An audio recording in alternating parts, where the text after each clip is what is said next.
Hi everybody, Hannah Paris here again. So you've already mastered setting up your stream. Now let's engage with your viewers and your fans. So your goal is to gain followers because Tango will invite your followers to all your future live streams. For viewers to follow you, you should number one, engage with them directly.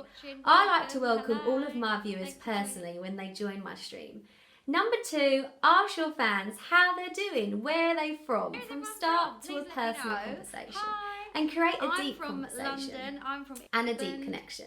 Number three, don't forget to follow your fans back so you can chat with them later. Tango is all about live interaction and connecting with your fans. You're going to see chat message during your stream and gifts popping up all the time. So make sure you read your chat messages and respond, and of course say thank you when a user follows you or sends you a gift.